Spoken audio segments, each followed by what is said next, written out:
कैसे हैं आप? पिछले लेक्चर में दोस्तों हमने बात कर ली थी, इलेक्ट्रोकेमिस्ट्री चल रही थी, यूनिट 12 का चैप्टर है, थर्ड चैप्टर है। ठीक है, इलेक्ट्रोकेमिस्ट्री आपको 1 से 2 क्वेश्चन लगभग नीट में मिलते हैं इस चैप्टर से। ठीक है, आपको पता ही है किस प्रकार से मिलेंगे, थ्योरेटिकल भी आ जाते हैं लेकिन ज्यादातर न्यूमेरिकल आने की संभावना रहती है।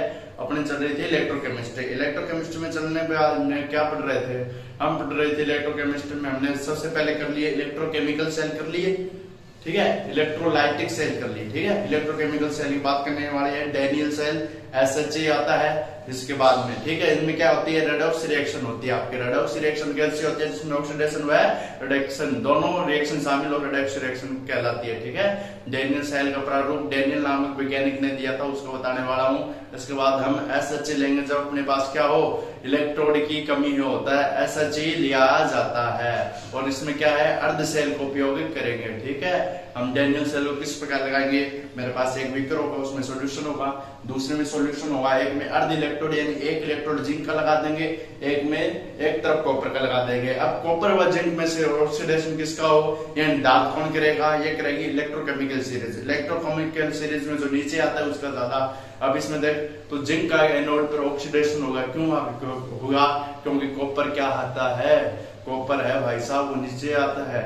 ठीक है, इसलिए क्या होगा, रिडक्शन श्रेणी में तो कॉपर का मान क्या है, नीचे है, लेकिन ऑक्सीडेशन श्रेणी में जिंक का मान ज्यादा नीचे है, मतलब जिंक ज्यादा अपने क्या करेगा, ऑक्सीडेशन करवा लेगा।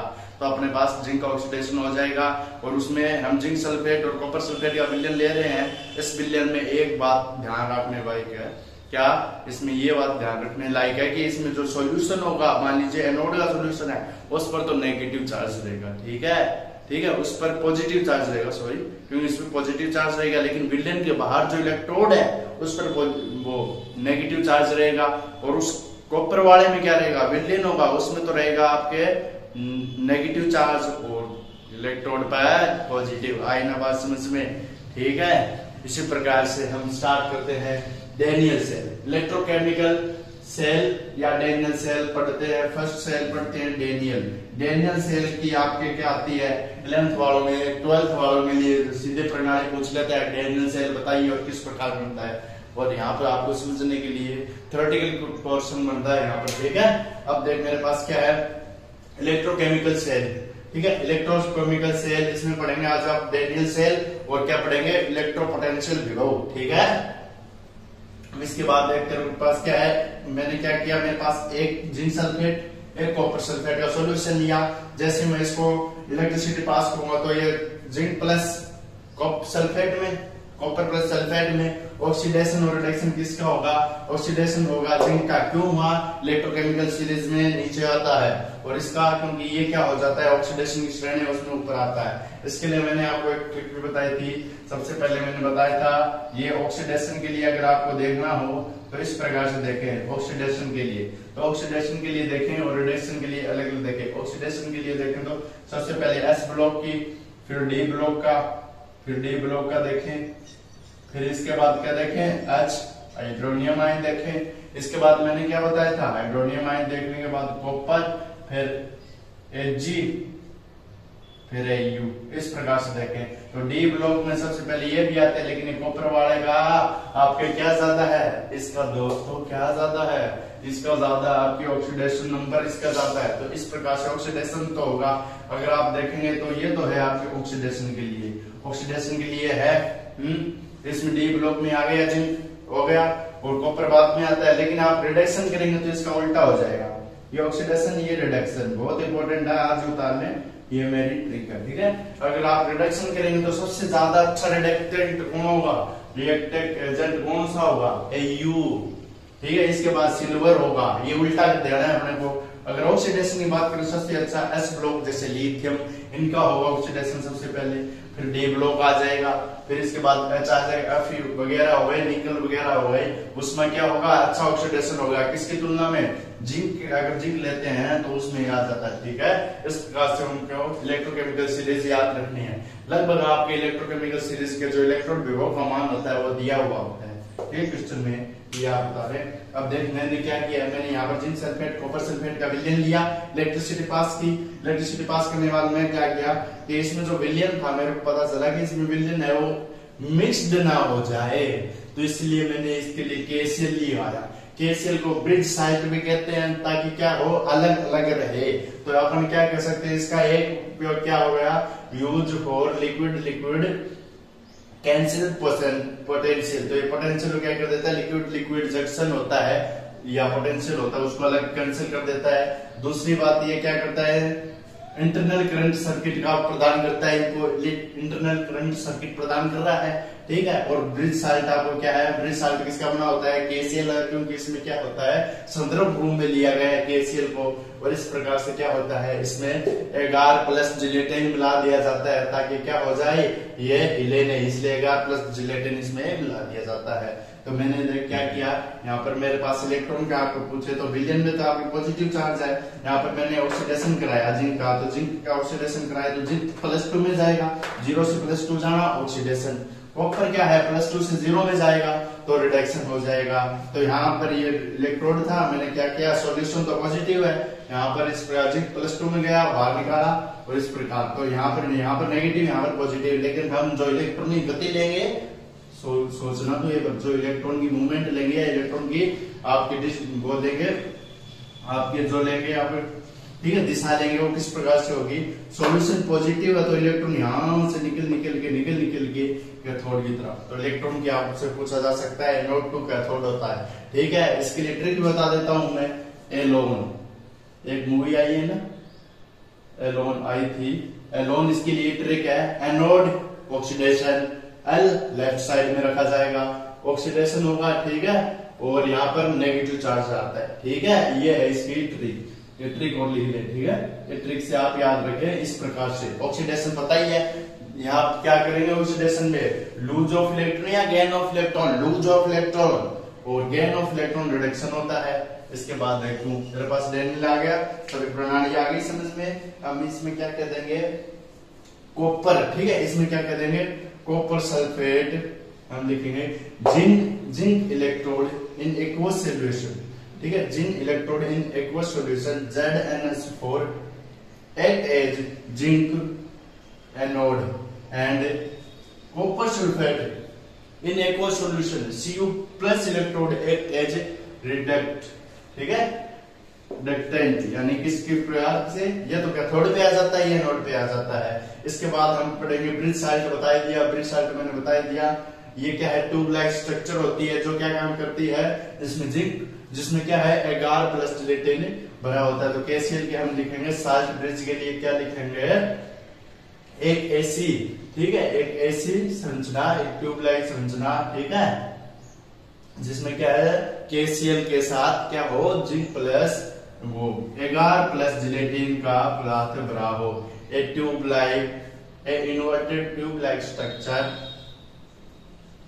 विच filled up KCl and gelatin plus एगार, ठीक है, आ गया समझ में। अब देख, इसके बाद तेरे पास, इसके बाद मैं इसको KCl का तेरे पास क्या करा देता हूं, कुछ इसके लिखा देता हूं, मैं इसके पॉइंट आने वाले हैं। KCl में से आयन किसके पास जाएंगे, सॉल्यूशन वाले में अपने को देखना है, सल्फेट आयन मुक्त हो रहे हैं कैथोड वाले में, कॉपर वाले में। तो सल्फेट के पास कौन भागेगा, कौन प्यार करता है नेगेटिव से, पॉजिटिव वाला, और जिंक में ये टूट रहा है, तो इस प्रकार से आएंगे।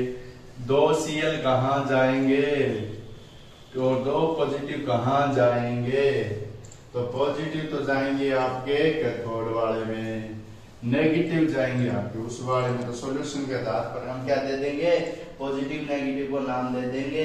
तो नेगेटिव वाले तो आपके जा रहे हैं जिंक +2 के पास, क्यों, जिंक +2 के पास जा रहे हैं, और उसमें क्या जा रहे हैं, उसके पास, ठीक है, इलेक्ट्रॉन की दिशा आगे। अब देखें साल्ट ब्रिज के आपके फंक्शन होते हैं और इफेक्ट क्या होता है साल्ट ब्रिज पर, वो देखें। अब देख गाइस, क्या एक शायरी सुनानी, शायरी कहां से सुना दूं, ठीक है, सुनाई देता हूँ। उसमें हमने सेहरा सजा रखा था, उसने मेहंदी लगा रखी थी, हमें पता है वो बेवफा, इसलिए हमने उसकी शायरी पढ़ा रखी थी, ठीक है। अब देखो इसके बाद, two cancelled liquid liquid junction potential, ये क्या कर देता है, साल्ट ब्रिज को मैं हटा लिया, हटाने के बाद क्या कर देता है, लिक्विड लिक्विड जो जंक्शन होता है विलयन में, उसको ये क्या कर देता है, कैंसिल कर देता है, जिससे उनका विभव क्या हो जाता है, सेम ना रहे, उनको कैंसिल कर देता है। कंप्लीट इंटरनल सर्किट को कंप्लीट कर देता है, बराबर रहे। दूसरी बात इसके लिए नोट पॉइंट ये है कि ये उनके लिए सिर्फ उपयोग होता है जिनमें क्या हो जाता है, आयनिक मोबिलिटी सेम हो जाती है, जिसे फील्ड इन, जैसे आपके अमोनियम नाइट्रेट NO3 और KCl। ये आप कमेंट में डालें, मैं आपको इसका नाम करवा दूंगा, किस प्रकार से नाम बनाते हैं इसको। 9th का है वैसे तो ये, ठीक है ना बनाना, लेकिन आपको बता दूंगा, एक लेक्चर में बता दूंगा, ठीक है। साल्ट ब्रिज रिमूव, अगर आप इसको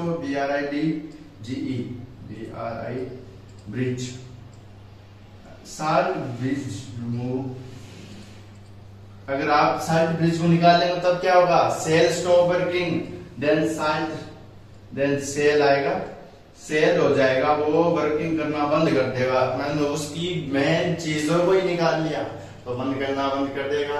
और समझ में आना भी चाहिए, ठीक है। ये है function of salt bridge, salt bridge का फंक्शन। इसके बाद मैं तेरे को कुछ दो चीजें एनोड के थोड़े पर रिएक्शन कराने वाला हूँ, आप सेल लेकर, ठीक है, आप सेल लेकर एनोड के थोड़े पर डेनिल सेल की प्रक्रिया भी तो लिखनी है अपने को। तो रिप्रेजेंटेशन, सेल रिप्रेजेंटेशन अपने को दोनों साथ में करना होता है।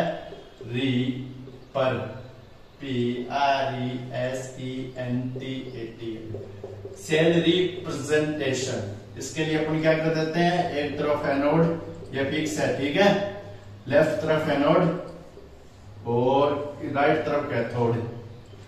ये सेल बनाना आना चाहिए भाई साहब, एक नंबर होता है इसका थ्योरेटिकल पोर्शन में तो। और वैसे तो आपको पता है कोई जरूरत नहीं होती नीट में तो अपने को बस ऐसे पढ़ाना होता है कौन सा कैथोड है कौन सा एनोड है, और आपके इलेक्ट्रोकेमिकल सीरीज याद रखनी पड़ेगी भाई साहब, उसमें कुछ नहीं है, मैंने ट्रिक बता दी है। एस ब्लॉक इस प्रकार माने उनका इलेक्ट्रोड, वो आपको 3-4 को लिखना याद रखना होता है। जैसे जिंक का 0.74 वोल्ट होता है और कॉपर 0.35 वोल्ट होता है, इस प्रकार से। एनोड कैथोड है, एनोड पे मेरे पास क्या है, जिंक था, जिंक में एनोड पर क्या होता है, ऑक्सीडेशन, और इस पर रहता कौन सा चार्ज है, माइनस, इस पर पॉजिटिव चार्ज। तो जिंक किस में जा रहा है, 0 से +2 में जा रहा है, क्यों, ऑक्सीडेशन मैंने सिखाया आपको, ठीक है, नहीं सिखाया तो भी आ जाएगा, सिखाया तो है ही, देखो आप उसमें जाकर यहाँ पर 0 से +2 में जाएगा, मतलब ये क्या है, लूज ऑफ इलेक्ट्रॉन या gain of electron, lose of electron, यहाँ 0 से था तो Zn+2 में आ गया, +2 इलेक्ट्रॉन इसने लूज कर दी, तो लूज ऑफ इलेक्ट्रॉन क्या हो जाएगा, यहाँ आ जाएगा, ठीक है। आप इस प्रकार से माने 2Zn मान ले, तब ये 0 में रहेगा और यहाँ Zn+2 में आ गया, तो 0 से +2 में आना 2 से बड़ा है, और यहाँ पर क्या होगा, कॉपर का होगा, कॉपर +2 में था, 2 इलेक्ट्रॉन इसने ग्रहण कर लिए, तो इसको 2 इलेक्ट्रॉन की मांग है गाइस, यानी इसको देने वाला चाहिए, ठीक है, और इसको लेने वाला चाहिए, तो ये अपना इलेक्ट्रॉन इसको दे देगा, तो देने के बाद 0, ये +2 से 0 में जा रहा है, तो क्या बोलेगा, मैं तो मेरा ये कर गया, तू तेरा काम कर जा, मैं 0 में आ गया और तुम इसमें आ गया, +2 में आ गया, तो इस प्रकार से मेरा परिपथ सर्किट बन गया, तेरा सेल भी बन गया, इस प्रकार से। इसके बाद आता है इलेक्ट्रॉन पोटेंशियल, ठीक है, इलेक्ट्रॉन पोटेंशियल ऑफ सेल, ठीक है। इसके के बाद क्या आता है, electron potential of cell, factor affecting electrode potential आता है, ठीक है। इलेक्ट्रोड के कारण जो पोटेंशियल उत्पन्न हो जाए, इलेक्ट्रोड पोटेंशियल, इसके लिए हम क्या करेंगे, नेक्स्ट फैक्टर लिखने वाला हूं मैं, इलेक्ट्रोड पोटेंशियल, इलेक्ट्रोड पोटेंशियल, तो देखता जाएगा ना और ये होता जाएगा ना, पोटेंशियल TIE है, ठीक है, TIE, तो देखता जाएगा और ये काम होता जाएगा। तेरे पास हाल सेल है, मतलब एक इलेक्ट्रोड लगा दिया मैंने जिंक का, तो जिंक का मैं अगर एक इलेक्ट्रोड लगा देता हूं तो अपने पास करने वाला भी एक है, तो मैं पहले इसकी इलेक्ट्रोड पोटेंशियल की डेफिनेशन बता देता हूं, difference between the potential difference between the potential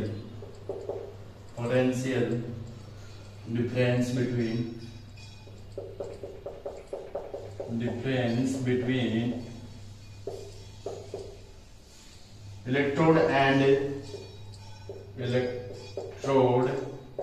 and solution aqueous solution, ठीक है। जो पोटेंशियल डिफरेंस, जो विभव उत्पन्न होता है इलेक्ट्रोड तथा सॉल्यूशन के मध्य, उसे हम इलेक्ट्रोड पोटेंशियल कहते हैं। जिंक का मैंने लगा दिया है। जिंक का लगाने के बाद इसका मैं क्या दूंगा, सेल रिप्रेजेंटेशन, सेल आर लिख देता हूं, सेल आर ई। तो रिप्रेजेंटेशन करूंगा। आपको पता है अगर एक ही है तो आपको यही आपके ऑक्सीडेशन में जाएगा, ये रिडक्शन में जाएगा। करना कुछ नहीं है। एनोड लिख एक तरफ कैथोड लिख, कैथोड तो लिख देगा, लिखना ही पड़ेगा। इसमें गेन ऑफ इलेक्ट्रॉन या lose of electron, lose of electron अब तो बच्चा भी जान जाता है। Z10+2 में जाएगा और 2 इलेक्ट्रॉन ले जाएगा, Zn से जाएगा। और ये क्या करेगा, ये जिंक है +2 से 2 इलेक्ट्रॉन ग्रहण करके Zn में आ जाएगा। और इस प्रकार तेरे पास सिनेरियो एनोड तक दौड़ का बन जाएगा। तो हम कह सकते हैं एनोड पर ही क्या हो रहा है, जिंक का एनोड पर रिडक्शन हो जाता है, कैथोड पर रिडक्शन हो जाता है। कैथोड के लिए, कॉपर के लिए भी लिख सकते हैं इलेक्ट्रॉन पोटेंशियल। ये इलेक्ट्रॉन पोटेंशियल है। इलेक्ट्रॉन पोटेंशियल के लिए हम क्या करेंगे, अब इसका लिखेंगे कुछ अलग। अब हम क्या कहेंगे, इसके लिए हम इसको नाम क्या देते हैं, zinc electrode potential, electrode potential. ठीक है, ये बहुत इंपॉर्टेंट है, पहले बता देता हूं। और इसके लिए अपन को द्रव इलेक्ट्रोड पोटेंशियल ई नोट भी लिखना होता है। ये इसको नॉर्मल रूप से हम ई कह देते हैं। ठीक है, ई कह देते हैं। तो हम इसका क्या लिखेंगे, ई सेल में क्या लिखेंगे। अब देखिए थोड़ा ध्यान से समझने वाली चीज है। जिंक का क्या हुआ है, तो हम सबसे पहले लिखते हैं प्रोडक्ट। तो ई सेल बराबर प्रोडक्ट प्लस, प्रोडक्ट नहीं रिएक्टेंट, ये है रिएक्टेंट और ये है प्रोडक्ट, प्रोडक्ट प्लस रिएक्टेंट। तो Zn आया है। आयन तो इसे बोलेंगे oxidation of, oxidation Ep, oxidation electrode potential, reduction electrode potential, reduction Rep, reduction electrode potential. इसको क्या लिखेंगे, Zn इस प्रकार से गया तो Zn यहाँ पर ये डैश लगाएंगे। अब इसके बाद Zn+2 में गया है। मैंने किया कुछ नहीं, ये और ये लिखा है। अगर आपको ये लिखना आता है, अगर आपको ऑक्सीडेशन रिडक्शन पता है तो बहुत आसानी से लिख देंगे। नहीं आता है तो ठन गोपाल, Zn+2 से Zn में आया है। ये बहुत ही इंपॉर्टेंट है। ये electrode potential, oxidation reduction electrode potential है। अब इसके बाद ये लिखने के बाद अपन क्या करने वाले हैं, मैं आपको थोड़ा सा और बताने वाला हूँ। इसमें इलेक्ट्रोड पोटेंशियल, ऑक्सीडेशन पोटेंशियल लिख दिया। अब फैक्टर इफेक्टिंग की बात करेंगे। इसके बाद स्टैंडर्ड इलेक्ट्रोड लिखेंगे। ठीक है, ऑक्सीडेशन पोटेंशियल और स्टैंडर्ड इलेक्ट्रॉन पोटेंशियल लिखेंगे। ठीक है, standard electron potential, factor affecting electrode potential, ये काम आएगी अपने समीकरण। अब देखते हो फैक्टर अफेक्टिंग इलेक्ट्रोड पोटेंशियल कौन से करें, नॉर्मल सी बात है।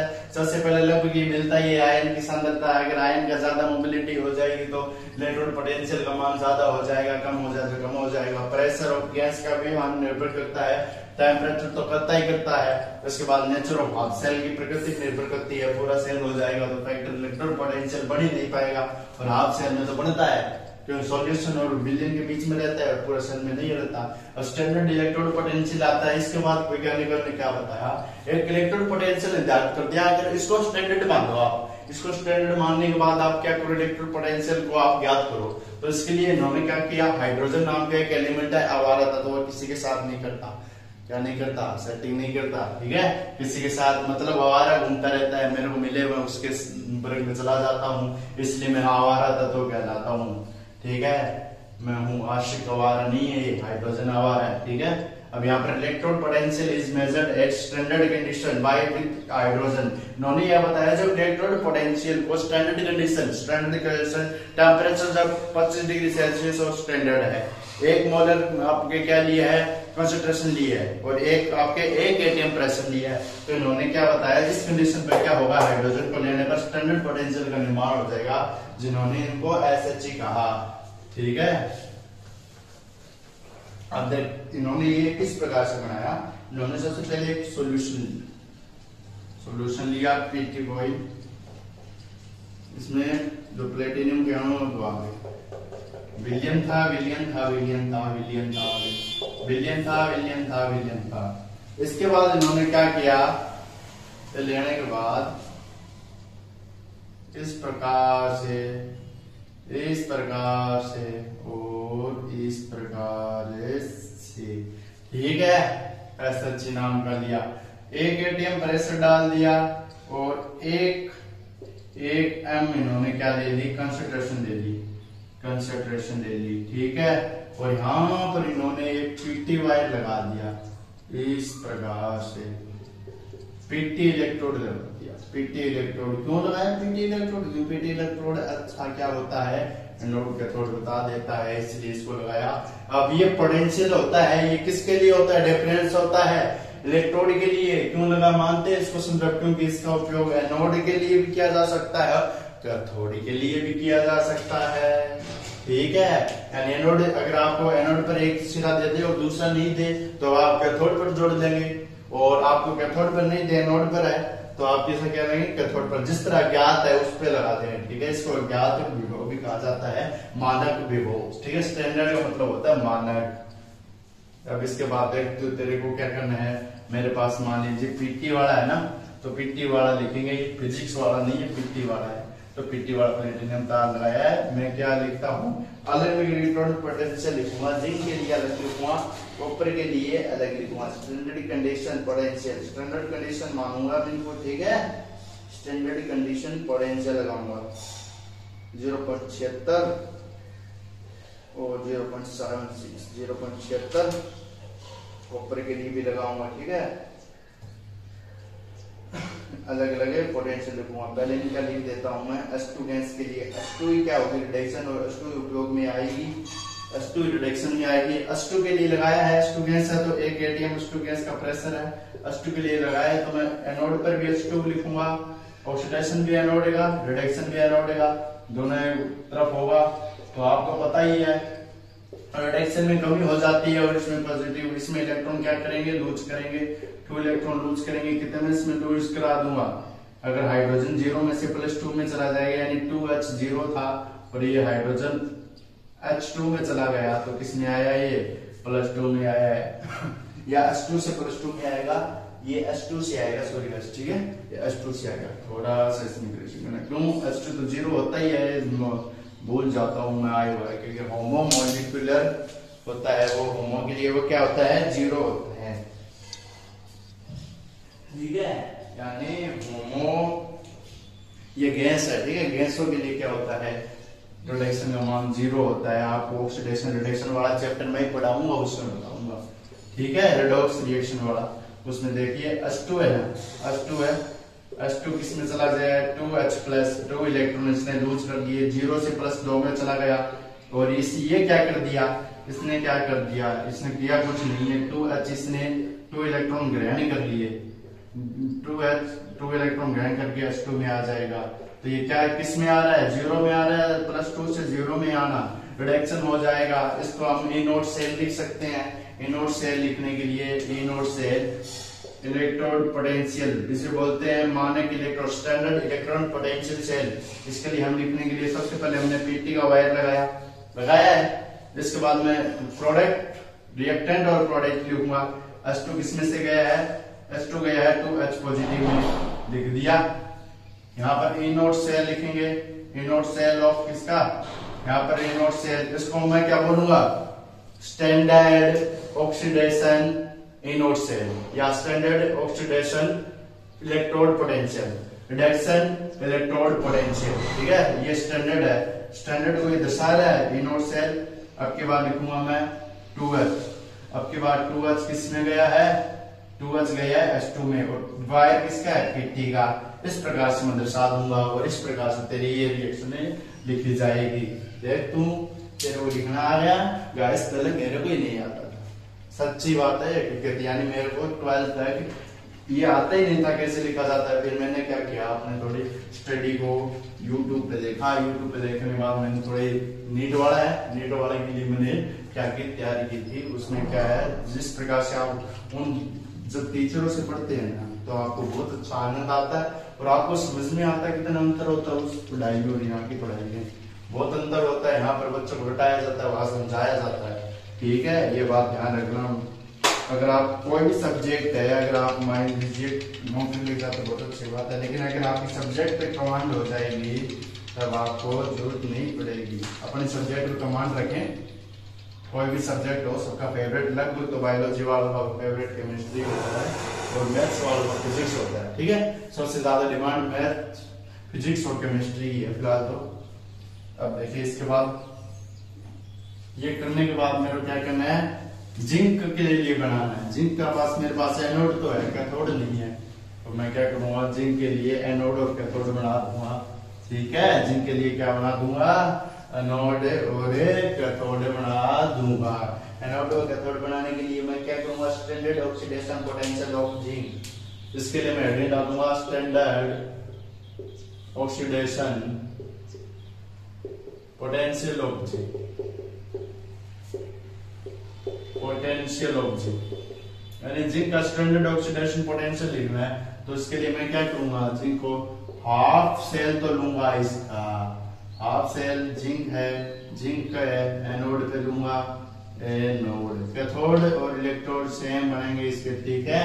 रिडक्शन भी जिंक का होगा, ऑक्सीडेशन भी जिंक का होगा, ठीक है। जिंक ले लिया, जिंक अपने को पता है Zn+2 बाहर निकालेगा, यहाँ से बाहर निकलेगा, इसके वोल्टेज को मैं जोड़ दूंगा दूसरे तार से, यहाँ पर SHC ले लूंगा, ले लिया SHC, पीटी का वायर वही सेम कंडीशन, क्योंकि एक को मेरे को याद करना है, इस पर नेगेटिव आता है तो इस पर पॉजिटिव आता है, और यहाँ पर मेरे पास H2 एक एटीएम प्रेशर है, एक एटीएम प्रेशर है, और यहाँ पर मेरे पास 1 मोल कंसंट्रेशन है 1 m, यहाँ पर भी 1 m। तो इस प्रकार मेरे को ज्ञात करना है, तो मैंने इस पे पीटी का वायर तो लगाया ही नहीं थी, ये पीटी का वायर ले लीजिए, तो ये पीटी वायर हो गया, ये पीटी वायर, इसका ज्ञात करने के लिए मैं लगा रहा हूँ, कैथोड पर कोई रिएक्शन ज्ञात करनी है। तो देख तेरे पास क्या होगा, वही सेल रिप्रेजेंटेशन, एनोड पर भी ऑक्सीडेशन और कैथोड पर भी ऑक्सीडेशन, सेम ऑक्सीडेशन होगा। क्यों हो रहा है ऐसा, तो देख मैंने क्या दिखाया तेरे को, H2 का भी हो सकता था, लेकिन हुआ क्यों नहीं, मैंने दिखाया था S ब्लॉक D ब्लॉक सबसे पहले, S block D block oxidation में सबसे पहले, तो इसलिए हो रहा है, ये आपको पता होना चाहिए, ट्रिक काम आ रही है इसमें, ठीक है। Zn किसमें जा रहा है और ऑक्सीडेशन, ये Zn किसमें जा रहा है, इसमें क्या जा रहा है, Zn को 2 इलेक्ट्रॉन में क्या कर देता हूँ, इसे याद रखता हूँ, याद रखना पड़ता है, Zn+2 कर दो, 2 इलेक्ट्रॉन लूज करा दो, ठीक है। इस प्रकार से 0 से 2 में भेज दो, और यहाँ पर 2Zn मान लो, तब भी ये 2 में तब जाता है, ठीक है। वैसे ही अभिक्रिया संतुलन नहीं जो कर देना, ठीक है। इसमें क्या होता है, Zn का रिडक्शन होता है, तो Zn+2 में और 2 इलेक्ट्रॉन ग्रहण करवा दो, इस प्रकार से Zn में भेज दो। इस प्रकार से इसका एनोड पर यहाँ पर रिडक्शन होता है, मैं कितना जल्दी दिख रहा हूँ, मुझे हो रहा है, यहाँ पर रिडक्शन होता है, रिडक्शन हो गया, यहाँ पर एनोड और यहाँ पर कैथोड, कैथोड होता है, ठीक है। कैथोड, कैथोड पर आपको पता है कौन सा चार्ज होता है, पॉजिटिव, और यहाँ पर नेगेटिव। ये मैंने रिएक्शन लिखी, अब ई नोट ऑफ सेल लिखेंगे और इलेक्ट्रोड पोटेंशियल लिखेंगे, स्टैंडर्ड, स्टैंडर्ड लिखेंगे तो ई नोट ऑफ सेल यहाँ पर लिख रहा हूँ, ठीक है। ये इधर वाला आप कर देना, ठीक है। ई नोट ऑफ सेल लिख रहा हूँ, ई नोट ऑफ सेल, इसका लिखूंगा तो इसको कैसे लिखूंगा, रिप्रेजेंटेशन मैंने बुलवाया है, रिप्रेजेंटेशन लिखूंगा, वायर लगाया है मैंने, तो इस प्रकार से लिखूंगा, E naught of cell, E naught of cell standard electrode भी लिखूंगा, तो जिंक गया है, सबसे पहले पीटी का तार लिया है, जिंक गया है +2 में गया, यहाँ पर मैंने लिया है जिंक लिया है, जिंक +2 से आया है जिंक में, पीटी का तार लिया है, लेकिन इसके लिए विभव क्या लेगा, इलेक्ट्रोड पोटेंशियल विभव, ठीक है। इसको बोलेंगे हम ERP, इलेक्ट्रोड रिडक्शन पोटेंशियल, ठीक है। ये आता है -0.3 -0.74 वोल्ट, 74 वोल्ट है। इसका नाम आता है इलेक्ट्रोड केमिकल सीरीज से, मतलब एक पॉजिटिव होगा तो दूसरा नेगेटिव होगा इसमें, इलेक्ट्रोड ये आता है, ERP बोलेंगे, इस EOP बोलेंगे, इलेक्ट्रोड ऑक्सीडेशन पोटेंशियल, इसको ये आता है +0.74 वोल्टेज। इस प्रकार से इसको लिखेंगे, और ये आपके स्टैंडर्ड लिख के सामने आता है, इस पर क्वेश्चन आते हैं, इंस्टेंट इक्वेशन में काम आएगा ई नोट सेल, ठीक है। इससे इक्वेशन कभी नहीं बनती है, डायरेक्ट याद करवा के, इसमें समझाना पड़ता है। ये है इस प्रकार से। अगर मैं इसको बना देता हूं तो मैं लिख दूंगा स्टैंडर्ड ऑक्सीडेशन पोटेंशियल जिंक का, आपके बाद कॉपर का भी लिख सकता हूँ। इसी प्रकार से अलग अलग आपको इलेक्ट्रोकेमिकल सीरीज में कुछ चीजें याद करनी पड़ेगी। जैसे मैं इसके लिए लिखूं 0.25 और 0.43, ठीक है, निकल के लिए और पोटेशियम के लिए। निकल के लिए भी लिख सकते हैं ऐसे, निकल के लिए भी लिख सकते हैं, निकल के लिए होता है 0.25, ठीक है। एनोड सिरे पे होता, एनोड पर हो तब, ठीक है, और कैथोड पर हो तब इसके लिए एनोड सेल इस पे 0.25 0.43 और इसके 0. पोटेशियम के लिए 0.243 होता है, क्योंकि एस ब्लॉक का एलिमेंट है ना, एस ब्लॉक का एलिमेंट ज्यादा है, इसका इलेक्ट्रॉन भी ज्यादा है, यानी अच्छा ऑक्सीडेशन कारक है ये अच्छा है, ठीक है। और रिडक्शन कारक बहुत खराब है, ठीक है। इस प्रकार से ये पोटेशियम का आ गया, पोटेशियम का इस प्रकार से लिखा जाएगा इनोट ऑफ सेल, ठीक है, ऑक्सीडेशन, ठीक है, EO इलेक्ट्रोड ऑक्सीडेशन पोटेंशियल। और यहाँ पर मैं लिख देता हूँ निकल का, इसके लिए माइनस, बस माइनस लगाना करना कुछ नहीं है, बस ये वैल्यू आपको याद रखनी पड़ेगी, ठीक है। वैसे तो दी हुई आती है लगभग क्वेश्चन में, लेकिन कुछ एक्सटेंडेड है जो आपको याद रखनी पड़ेगी। जैसे निकल याद रख लेना, और आप जिंक याद रख लेना, कॉपर याद रखना 0.35 वाला, कॉपर में 0.35 वाला हो जाएगा ना, कॉपर में 0.35 वाला हो जाएगा। Hg का 0.80 वोल्टेज होता है, 0.34 होता है, ठीक है। यहाँ पर एक और दिखा देता हूँ, कॉपर में, कॉपर का 0.80 यानी कॉपर का देखा कितना बड़ा है, कॉपर का 0.80 वोल्टेज है ना। क्यों है? क्योंकि इसका क्या है, रिडक्शन सबसे ज्यादा होता है, फिर Hg का तो इससे बड़ा। क्यों? Hg क्या है, Hg इससे ज्यादा आता है। ऑक्सीडेशन अच्छा कारक कौन सा है, ऑक्सीडेशन में तो ये आता है ऊपर, रिडक्शन में गाइस Hg ज्यादा है, Hg ज्यादा है, तो इसके बाद Au इससे ज्यादा होता है। Hg का मैं दिखा देता हूं कितना आता है, 0.34 और 0.34 आता है इसका, ठीक है, 0.34 वोल्टेज, 0.80। इसके बाद हम इलेक्ट्रोकेमिकल सीरीज पढ़ेंगे, वो आपको मैं लिखवा दूंगा, ये आप ये देखें, कॉपर के लिए, Hg के लिए। तो अपने इस पे बता सकते हैं, सबसे पहले अगर आपको ऑक्सीडेशन करना हो तो किसका करेंगे, जिसका इलेक्ट्रोड पोटेंशियल कम होता है गाइस, उसका अच्छा ऑक्सीडेशन होता है, जिसका ज्यादा होता है उसका अच्छा रिडक्शन होता है। इसी प्रकार से आपकी कंफ्यूजन दूर होती है, इलेक्ट्रोकेमिकल सीरीज इसको दूर करती है। इसी प्रकार से आपके क्या होता है, ECS पार्ट सेकंड चल रहा है, इसके बाद एक पार्ट ECS पार्ट सेकंड आएगा, उसके बाद आपके नैनोसेट इक्वेशन, फिर इस पार्ट को खत्म करते हैं, चैप्टर ही खत्म हो जाएगा। बहुत अच्छे तरीके से पढ़ें, 2 बार देखें लेक्चर को, बहुत अच्छे तरीके से समझ में आएगा, ठीक है गाइस, ओके बाय। हम पढ़ेंगे ऑर्गेनिक केमिस्ट्री स्टार्ट करते हुए।